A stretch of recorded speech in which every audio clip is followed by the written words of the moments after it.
live here, the Box to Box Radio podcast.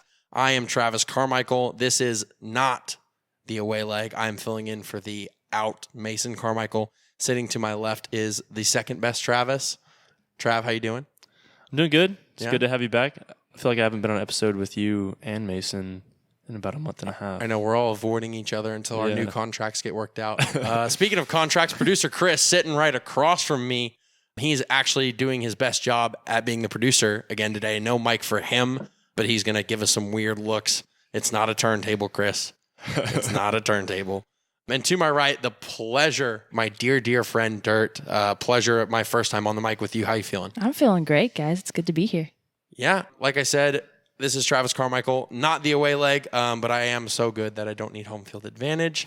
I'm still here taking over for Mason Carmichael. Mason, if you're listening, I am sitting in your chair, and I hope you never come back. I'm just kidding. We love you, and we miss you.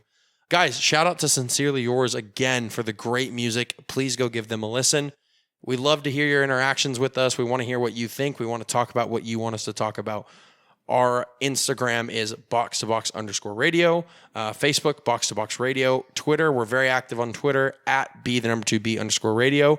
And obviously you can email us any questions or comments about our show at 90min@box2boxradio.com. We are on iTunes, Stitcher, Google Play, YouTube, and Spotify. Guys, let's get it started. Trav, a lot of soccer happening, so much soccer. What caught your fancy this week? Yeah, so much to keep up with. I definitely made sure and tune in last night to the U.S. men's national team game versus Trinidad. What a game. Very meaningful game in terms of kind of the past. Obviously, every U.S. fan that sees that matchup on paper before the game begins is very kind of weary and has kind of a cloud hanging over it. But what'd you think of the game, man? Honestly, I was kind of nervous going into it. Everyone knows last time we played Trinidad in a competitive match how that went. My heart. And still to this day, my heart. I honestly thought that they might get the better of us again. We beat Guyana 4-0, but it wasn't the most convincing performance. Yep. The two friendlies before the Gold Cup were also very poor, but they played lights out last night. I think you could kind of tell that most of the guys were eager to get out there and prove their worth. It got off to a little bit of a slow start. Aaron Long opened the scoring in the 41st minute on a set piece. I don't think it wasn't a set piece. He headed the ball in the goal. the big center back came up and headed the ball. Yeah. There you go. Anyway, so we went to halftime 1-0, and then Christian Pulisic had himself a day. He had 1 goal and 2 assists. We scored 5 goals in the second half. Aaron Long had a brace. Giassi Zardes had a brace, Pulisic with the other, and Paul Arriola again came through with 1 goal. I think he has 3 goals in his past 6 games for the U.S. It took me calling him out on the show. He must have heard it. Yeah, he wants to perform as soon as I call him out. Yeah, I mean, this was a good game so far. Again, to run down the goals for you here, the scoreline finished 6-0. Aaron Long scored in the 41st and the 90th. Giassi Zardes scored 2 goals in the 66th and the 69th. Did he use his eye this time, Trav, or were they quality goals? There were quality goals. One was a tap-in. One tap-in, one nice little curler. Yeah. So Giassi Zardes looking more and more like a true number 9 every game he plays. Pulisic scored in the 73rd, and Paul Arriola in the 78th. We'll kind of get your opinion on this. Were we that good? Was Trinidad and Tobago that bad? Was it kind of a mix? Did we kind of settle into the game? What do you think? I think it was a mix. We did settle into the game. It took us a little bit to get our feet under us. They tested Stefan a couple times early on, and I think it was quite a while till the Trinidad goalkeeper actually even touched the ball. And so we went at halftime 1-0, and then I don't know what Greg said to him in the locker room, but they came out firing and scored 5 goals in the second half. It was a much better performance than the other night against Guyana. And they clinched their spot in the quarterfinals, so they're playing Panama on Wednesday for seeding to figure out who wins the group. Yep. Other than that, I was very, very pleased with the game and happy to see Trinidad get sent home. Yeah. Also, so Dirt, I mean, you and I both are coaches. Right. So kind of from a tactical standpoint, do you think it has anything to do with the fact that maybe and Berhalter has played a very elegant system, a very complex system. Do you think maybe this was kind of them another game getting used to the system and getting used to the tactics and getting used to playing as a cohesive unit? Obviously, no changes made to the starting 11. Right. What do you think from like a tactical standpoint there? I think getting to see Christian Pulisic's first full game under Berhalter was just, I think that's crucial to the system. I think getting to see him start and finish that game. And I think Zardes really fits the system. He's a guy who came in and he's putting in work. And I think between the two of them, they're young guys, they're energetic guys. I think the system is going to finally work for them if they come out and play games more like that. Yeah, absolutely. And I think obviously with Pulisic, he's the talisman. And like you said, that's a great point. Hasn't really played a full match under Berhalter yet. Zardes, I think the jury's a little out on it. Obviously, 2 good goals in this one. Right. But I agree with you from a defensive standpoint. I think that the work he does defensively in terms of running in the press is very good. We'll have to see what happens when Altidor's fit and see what kind of happens because Altidor is not going to really do the defensive work, but he is a better goal scorer. So we'll kind of see what happens there. Yeah, I think Zardes is kind of shutting up the critics. Everyone was complaining about why did Josh Sargent get left home? Yeah. But he come out, he has 3 goals in 2 games, and like you mentioned, he's working very hard up top. He's doing much more on the defensive side of the ball than Josie would.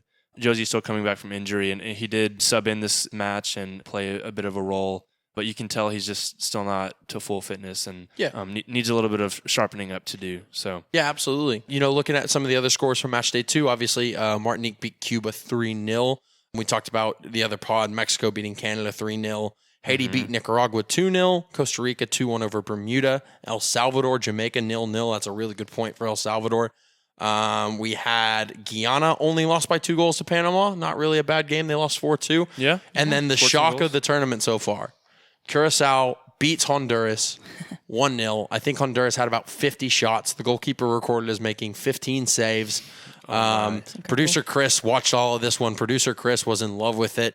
I think this is a great result, and I think that this is kind of a movement of these island teams, these kind of Central American teams getting better because of they're looking into how can we get more talent in terms of like in a colonization standpoint. You look at a lot of these teams that were colonies of, England or the Netherlands or kind of European countries. And so they can go find guys that play in the lower levels of those countries that have heritage for the countries and kind of bring them in. And the squads have gotten better and better.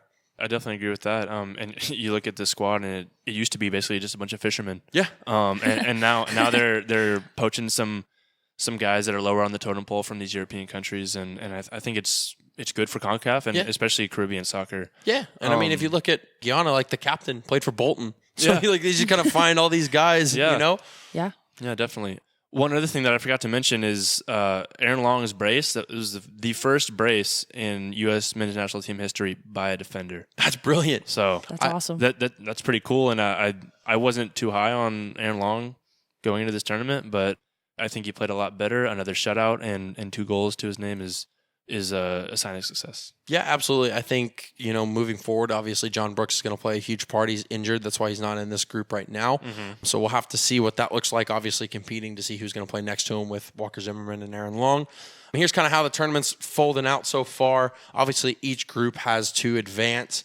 Mexico and Canada both with 6 points sitting on top of Group A. Canada is beating Cuba right now in the 19th minute. We, of course, have that on the telly. Thanks, producer Chris.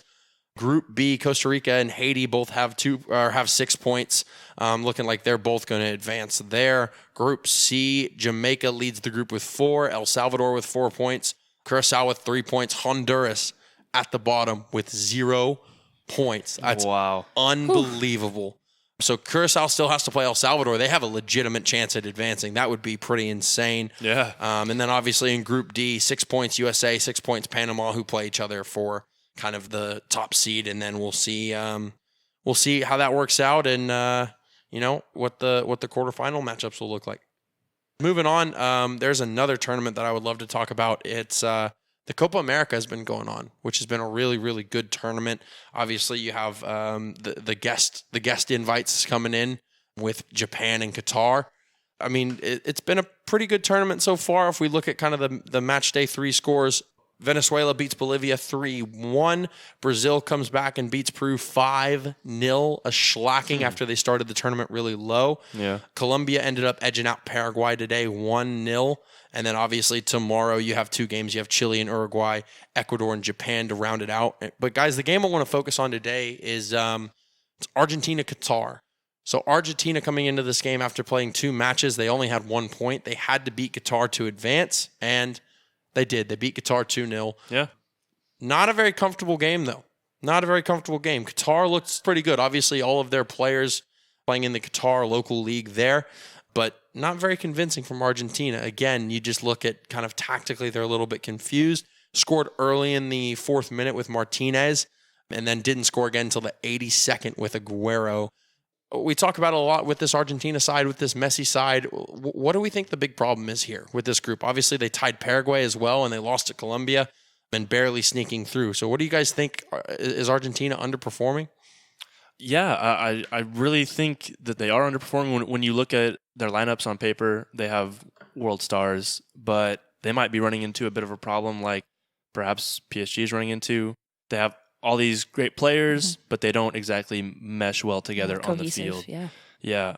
But I really don't know. I think that for years, coaches of Argentina have gotten the tactics wrong, and it's a struggle to manage all those. I mean, it's a lot of personalities from the attacking standpoint. Exactly. Not only obviously you have to manage the tactics on the field, but then you have to manage the locker room and manage all of the personalities, and some of the guys don't get along with each other. Like we've heard, like Dybala and Messi, they're not friends. So like they don't want to play together. They don't want to work off each other. But that sucks for them because they're 2 of the best players on the squad. Right. Yeah. So and that's an interesting point because today in about the 75th minute or so, Dybala gets subbed on. First minutes he's ever played in the tournament so far this year. Goes up front. Messi kind of plays a withdrawn role. Yeah. All of a sudden, Argentina look really, a lot better. Aguero gets good service. He scores a really good goal. So I get it. Dybala and Messi don't get along. That's fine. You don't have to get along. You have to play. Yeah. I think there's no excuse in the world why Dybala shouldn't be up front with Messi kind of playing a withdrawn number 10, and they can kind of rotate back and forth. But we talk all the time about Argentina. The big problem is not getting service to Messi. So he has to come too deep to get the ball, and then he's got nowhere to go with it. So I say let Messi come deep, let him serve the 2 forwards, and there's no reason why Dybala and Aguero can't get more goals. And I agree with that. That's another thing that I was talking about with the managers have to be good at managing the locker room. Yep. Because evidently no one has the gall to speak up to Messi and tell him like, hey, like you really just got to put everything aside and play with Dybala. It's better for the team and it's better for our nation as a whole. And obviously that doesn't happen because there's still some beef between them. Yeah, absolutely.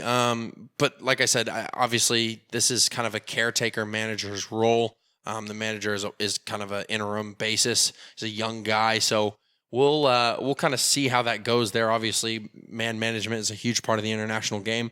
I'm going to kind of shift a little bit here as we talk to kind of what the quarterfinal looks like. The biggest surprise of the tournament to me has not been how poorly Brazil or Argentina has done. It has been how well Venezuela have done.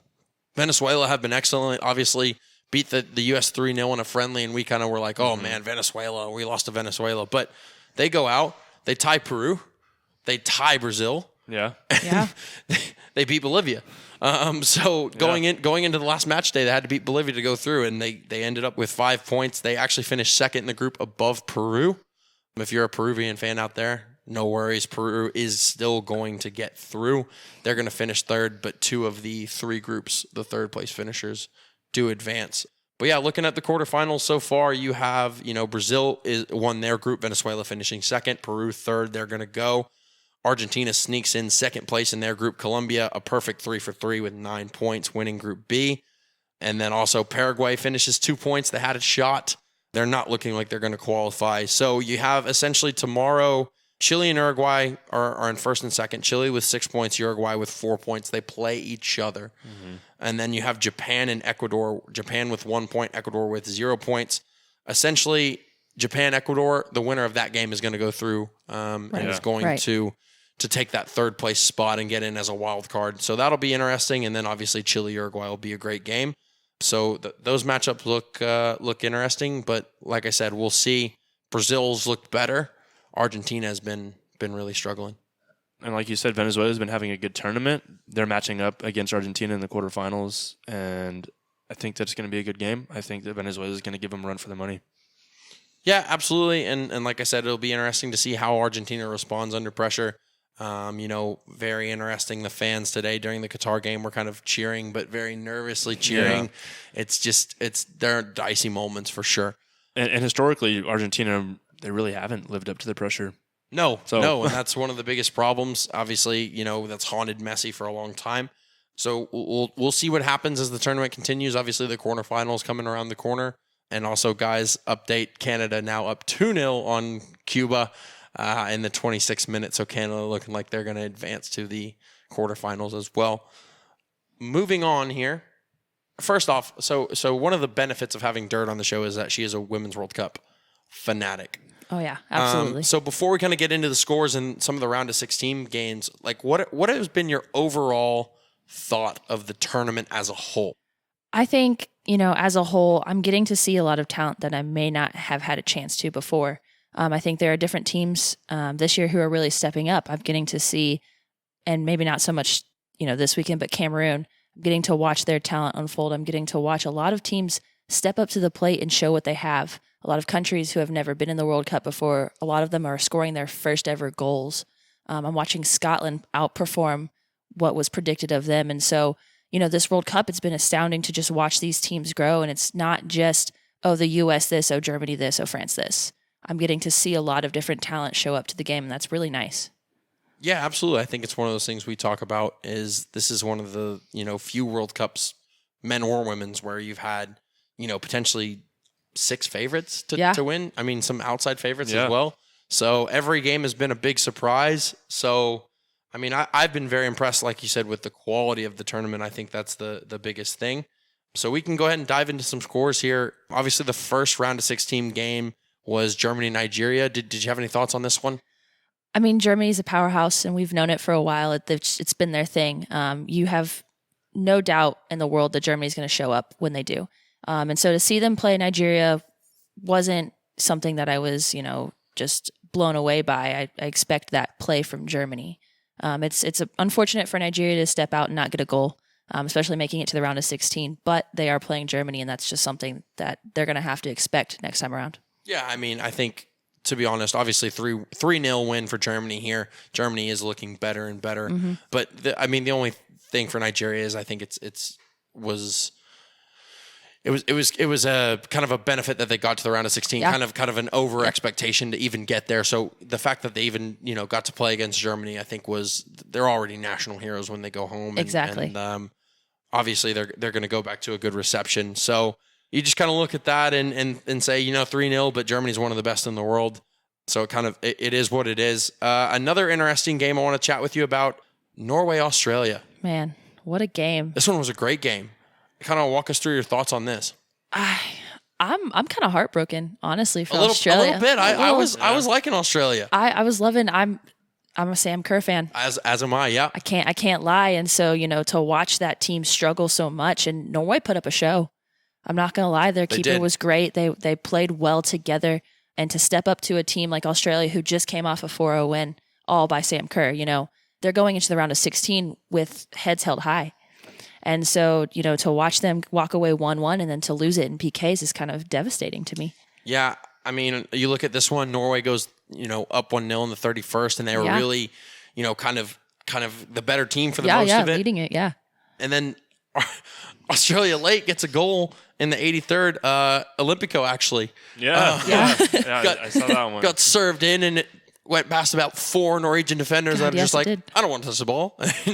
You look back and it's like, who touched that? Oh, nobody touched that. Great. It's Olympico. Love that. So from then on, I felt Australia was the better team. So here's my question for you, because this is a little bit of, it's been debated a little bit. 104th minute, Norwegian forward rounds the center back, rounds Kennedy, gets going to goal. There's a slight tug of the jersey. The forward goes down real easy. Ref calls a foul. Kennedy is stunned. She calls a foul. Not only that, goes to the back pocket, straight red, denial of a goal scoring opportunity. It was about 10 yards outside the 18. Mm-hmm. Correct sending off? Yes or no? I think no. Honestly, I don't think that it was. I think with all the things that we've seen this World Cup and all the, tackles that have been made and the kind of violent nature that has been going on with this is really soft. I get that it was denying a goal scoring opportunity. I do understand that, but I don't think that should have been a straight red.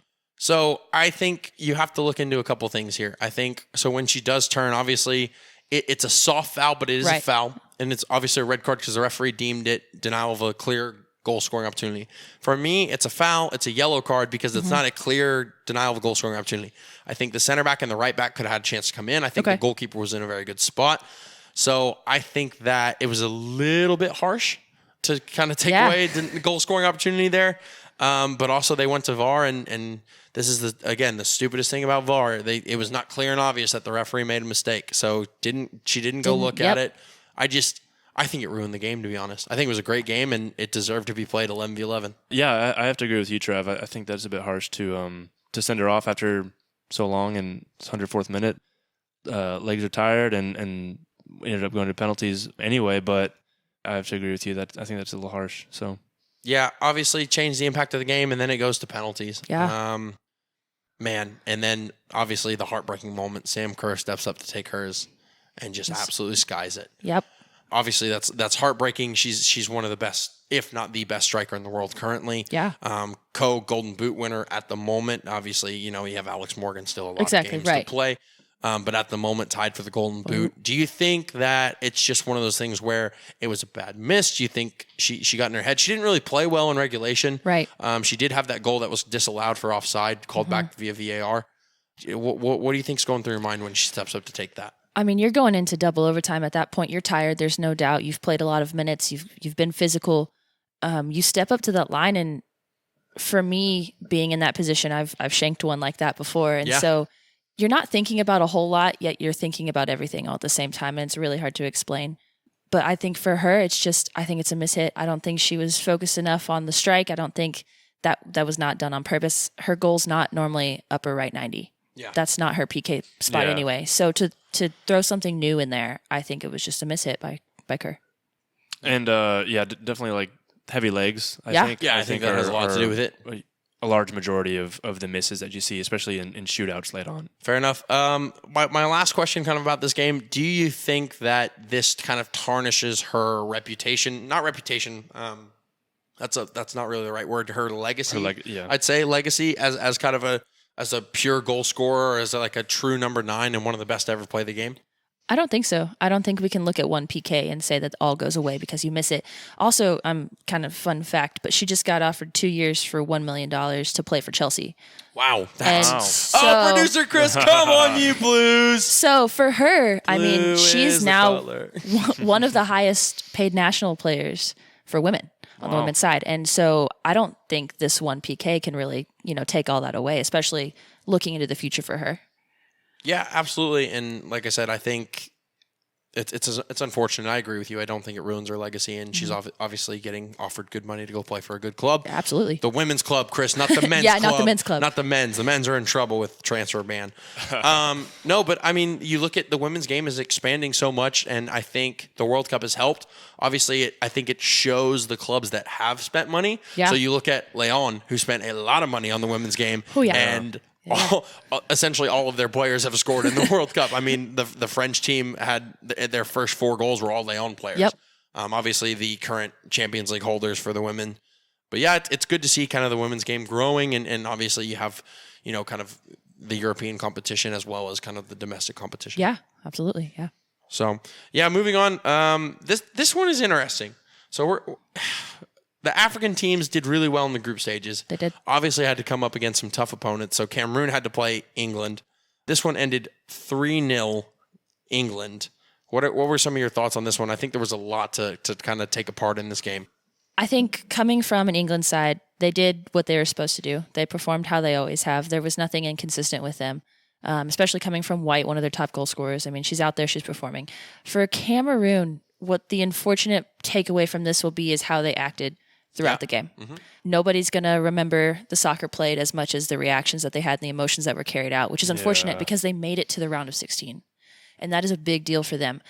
But if you're going to act like that, on TV, and that's going to be the emotions that you carry out, unfortunately, the consequence for them will not be that soccer was remembered, that Cameroon performed. Yeah, obviously, you look at, for those of you that didn't get to catch this one, there were a lot of interesting VAR decisions, correct VAR decisions, but you have a English goal scored, called back for offside, then reversed with VAR. On the alternative, you have a Cameroon goal scored, taken away because of VAR due to offside. So This one was interesting. You just felt that the ball kind of was rolling away from Cameroon. Obviously, you have two different sides to the story. Cameroon felt that they were hard done by the refereeing, obviously, and the game got really chippy at the end. Obviously, with there was a foul on the Cameroon bench where an English player got pushed into the Cameroon coach, and it became a whole kind of a tinderbox, and it kind of lit up. And credit to the referee who had a very difficult game to handle. But then Neville was interviewed after the game, the English coach, saying that, not only is the behavior not acceptable, not only is, it's childish and immature for them to act that way, but also that they shouldn't be complaining and they should feel lucky that it wasn't 4-5, 6-0 England, which might be a little strong from Neville there. But he was not happy. Him and the coach from Cameroon having several words. What were kind of your thoughts on this? I mean, I don't know if that's an ego thing as an English coach for him to say, hey, it could have been 4, 5, 6. You're lucky you only got 3. But also, if it were flipped around on him and, Cameroon came out and had 3 and his girls reacted that way, would he still be saying, man, it's just really childish? Or would he say, hey, we were robbed. Hey, this happened. Would he make excuses for his players? Well, I don't think it's so much of childish behavior. Neville came out and said that one of his players reported that she was spat on by the other team. Okay. The England captain was stepped on. When she was pushed, she got stepped on. She got a boot into her ankle and was reported to be in severe pain after that. And he also had words with the other coach. And said that they need to get their ship in order. So obviously, very upset with the antics from Cameroon, and I think he has every right to be. So yeah, I agree. And like I said, I think you, like Dirt, you were saying is, if his players acted like this, I don't think his players would act like that. I don't think so either, but you see after the goal is disallowed, the Cameroon players going after the lineswoman on the sideline and like jumping and slamming the ground and like acting like a tantrum, like a 6-year-old, which like, I get it. It's the World Cup. You want to be passionate. You want to be involved in the game, but like at some point, like that just ruins the game. It does. And it ruins the perception of the game. And it takes so much away. And I think Neville's comments were a little harsh, to be honest, but I don't think they were untrue necessarily. I think it was a lot of truth, but it was a little bit of harsh truth. Which is fair. Yeah. So, and obviously you're talking about Neville, a guy who's played the game at the highest possible level with Manchester United and has been around the game for a long time. And I mean, it's interesting to see. And obviously you don't like to deal with stuff like that when you're playing against those opponents. You don't like to see other players going at your players and the referee and stuff like that. So I'm also seeing reports that the Cameroonian team and the England team, they're staying at the same hotel. Oh, that's interesting.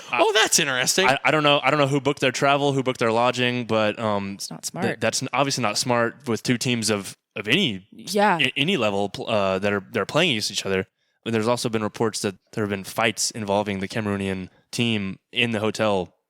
So I really don't know what's going on in their camp, but yeah, they definitely need to get their ship in order. So is this something, Trav, you think that maybe FIFA looks into it and says, okay, your conduct at the World Cup was unacceptable? Do you think there's maybe a qualifying points taken away? Do you think a fine? Do you think maybe a stern talking to? What do you think?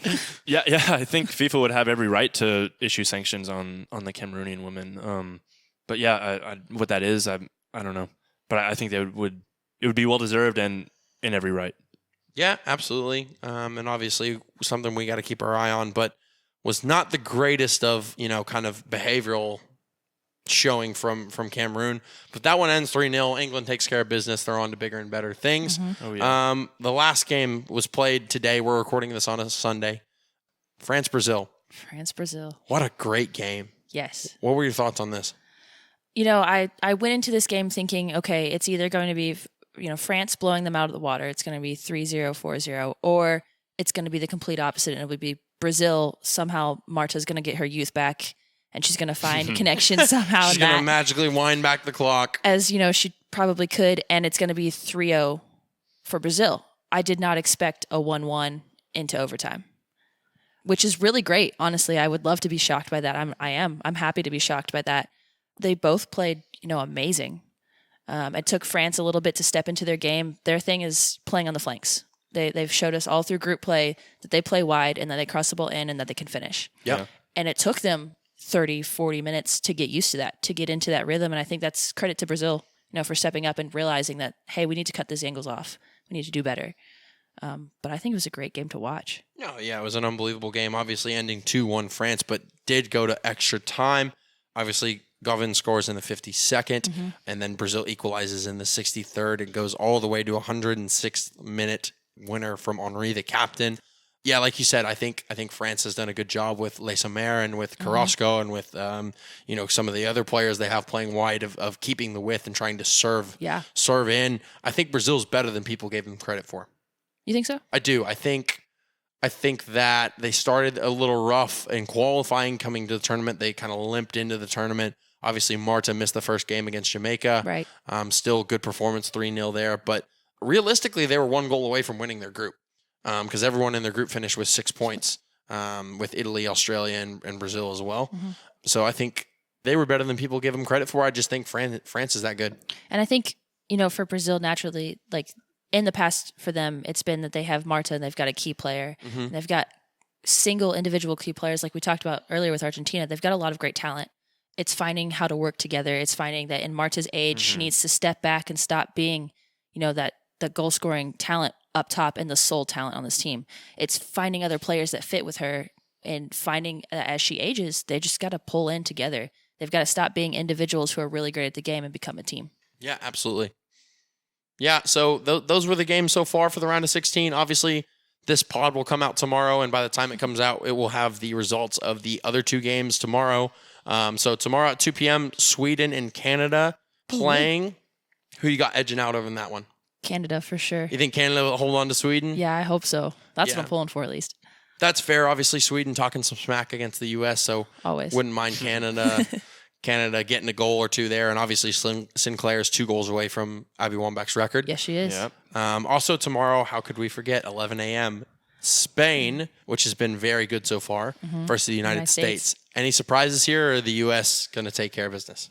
I think it's going to be a tough game. Yeah? Yeah, I can agree with that. I think if the U.S. is firing on all cylinders, that they'll take care of business, but it'll be probably the most difficult game that they've played to this point in the tournament. Like you said, Spain is playing very well in the tournament, and they're not typically a women's nation that is in the upper echelons, but this tournament they've showed very well. So I think it's going to be a good game, but I think the U.S. is going to take it. Yeah, absolutely. So, Dirt, do you think that has Carly Lloyd earned her place back in the team, or is she still going to be kind of a late veteran coming off the bench? I think she serves better as a late veteran coming off the bench. I agree. I also agree with that. Seems a little bit more angry, huh, Trav? Yeah. I think Lloyd's time as a starter here is done, and she came in against Chile and started that game due to largely squad rotation. Yep. Right. But I think that she is now a veteran that is better serving her team by coming off the bench and filling more of a niche role. I completely agree with you, Trav. I think she's so dynamic in the aspect that she can play, in the middle. She can play wide. She can play centrally as a center forward. Obviously, with her age, I think center forward is her natural position kind of now. Yep. But obviously, you have Alex Morgan. But if you want to go 2 up front, if you want to shift Morgan wide, if you want to play Carly Lloyd underneath, kind of in the middle 3, you have a ton of different options. That's something to look out for. Obviously, the winner of U.S.-Spain will go on to play France. The winner of Sweden-Canada will go on to play Germany. Some good potential matchups. And then you have both games that would meet each other in the quarterfinal. Obviously, the other quarterfinal is set with Norway versus England, which will still be another great game. The other 2 games, the round of 16, are on Tuesday. It's Italy versus China and Netherlands, Japan. Who do we got going here, Dirt? What do you think? Man, I got to say, I'm a Japan fan. Always have been since Sawa played. It's my team. It's my country. To be honest, for those of you who don't know, I'm a quarter Japanese. So there you go. Look at that. Either way I win. If it's the U.S. Japan, I'm going for either one is fine with me. I can win both. But I think they're struggling a little bit, so I think Netherlands is going to give them a run for their money this game. I agree. I think the Netherlands will come out on top. Obviously, Japan, I think, did well to even get out of the group. They've made so many changes. Yeah. The amount of players they have under 15 caps is pretty astounding. Kind of ripped the entire program down after not qualifying for the Olympics. Right. So we'll see. I think the Netherlands there. Trav, what do you think? Yeah, I think it's going to be a good game. I really don't know. I think Italy has the edge over China though, and they'll make the next round. I agree with you on that. I think Italy's been very good, and I think China hasn't been poor by any means. But Italy just kind of has that that emotion and they're kind of heating up. And the biggest thing in the tournament, in any tournament format, is can you get hot at the right moment? I think Italy's kind of the hot hand right now. So obviously we think it's going to be Netherlands versus Italy in the last quarterfinal game. Mm-hmm. Obviously, U.S. has to potentially set up to play France. Canada would have to go through Germany. So we're looking at some really good matchups. Who do you think, Dirt? I know we've talked about it a lot. We've given our predictions about Women's World Cup, who we think is going to win. Now that the dust is kind of settling a little more and we edge closer to the final, do you think it's France? Do you think it's Germany? Do you think it's the U.S.? Can England or Canada sneak in there? What do we think? For sure want to say the U.S. I think they've been there before. They won it again. I have no doubt that they will push to the final. But I'm looking for Canada. Really? I'm looking to watch them rise up, take the time when they need to, and go for it. I think now's the time. I think they've got a little bit of a hot streak going through group play. I think if they can push through, I could see them in the final. That's interesting because I think defensively they're very good. I think they struggle to score goals. Even with Sinclair, I think their biggest problem in qualifying was scoring goals. That's fair. But I think defensively they have been outstanding. So it'll be interesting to see, can they get through Sweden? I think it won't be a problem. Mm-hmm. And then can they get through Germany? And Germany's been very consistent. So we'll see. Trav, what do you think? Any changes to your kind of prediction? No, not really. I think whoever wins France-US quarterfinal, I think the winner of that game will win the whole tournament. Yeah, absolutely. I agree. Obviously, guys, we want to know your thoughts about the Women's World Cup. It's been a great tournament so far, but if you agree with our picks, disagree with our picks, you can please let us know. We're very active on social media. Our Facebook is Box to Box Radio. Our Instagram is Box to Box _radio. Twitter @B_B_radio. And our email 90min@boxtoboxradio.com. Before we go, guys, any kind of closing remarks, anything that stuck out in your head this week that you want to say? Anything about the Women's World Cup? Dirt, anything? I don't think I have anything. Yeah? Yeah, no, I think I'm kind of just ready to watch the ride happen. Yeah, I mean, we're in a point where a lot of soccer happening, and we're going to really enjoy it, and we're going to be really sad in a month when it's gone.